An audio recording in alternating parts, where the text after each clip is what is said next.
Have you ever felt like you're just going through the motions? Like you're a character in a story written by someone else, living a life that looks perfectly fine on the outside, but feels hollow on the inside. If you've ever felt lost, tired of the endless pressure to have it all figured out, or just mentally stuck, then this story is for you. It's not about some dramatic rags-to-riches tale. It's about the quiet struggle, the inner battles we all face, and the journey to finding your own way back to yourself. This is the story of Alex. On paper, Alex had it all. A decent job in a respectable company, a small but comfortable apartment in the city, and a routine that was predictable and safe. Every morning, the alarm would go off at 6:30. Coffee, shower, commute, and emails that all seemed to say the same thing in different fonts. Evenings were for takeout, scrolling through social media, and watching others live lives that seemed so much more vibrant, more meaningful. Alex wasn't unhappy, not really, but a quiet, heavy feeling had settled in his chest. It felt like walking through thick fog. He could see the shapes of things around him: career goals, societal expectations, the blueprint of a successful life. But he couldn't feel his own feet on the ground. He was doing everything he was supposed to do. He'd followed the map everyone had given him, but he felt more lost than ever. The pressure wasn't loud or aggressive. It was silent. It was in the well-meaning questions from family. Any promotions coming up?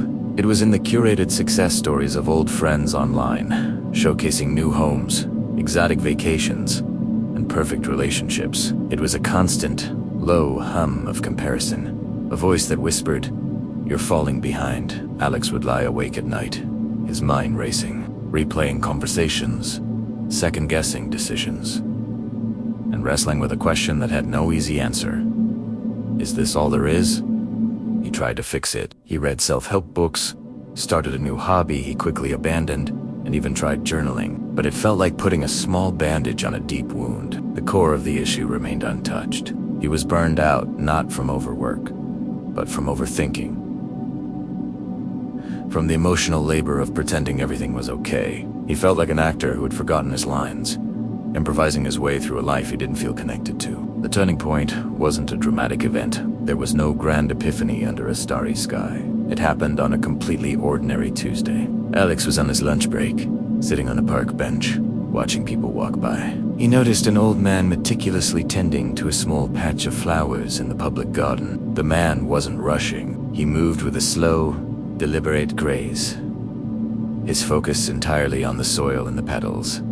He wasn't performing for anyone. He was simply absorbed in his small, quiet task. In that moment, something shifted inside Alex.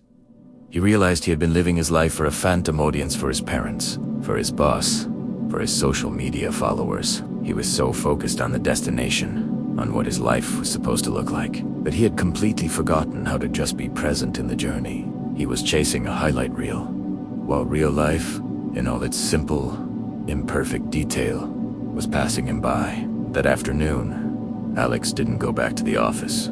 He walked. He walked for hours with no destination, just observing the world around him. He noticed the way the sunlight filtered through the leaves, the sound of children laughing in a playground, the smell of rain on hot pavement. He wasn't trying to solve his life's problems. He was just allowing himself to exist within it. The realization that washed over him was profound yet simple.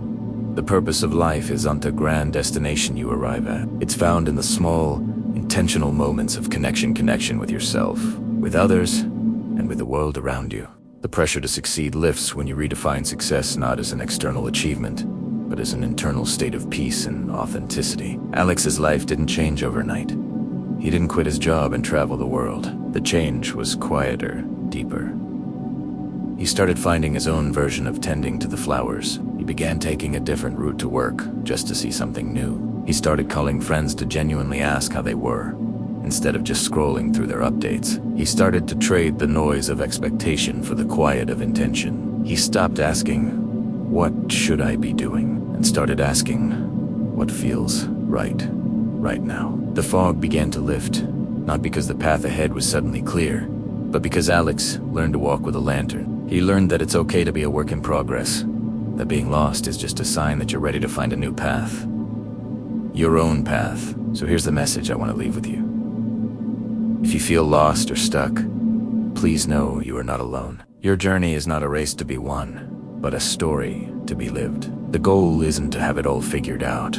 It's to figure out what truly matters to you and to build a life, moment by moment, around that truth. Stop performing and start living. Your story is worth it. If this resonated with you, take a moment today to do one small thing just for you, with no other goal than to simply be present. Thank you for listening. Take care.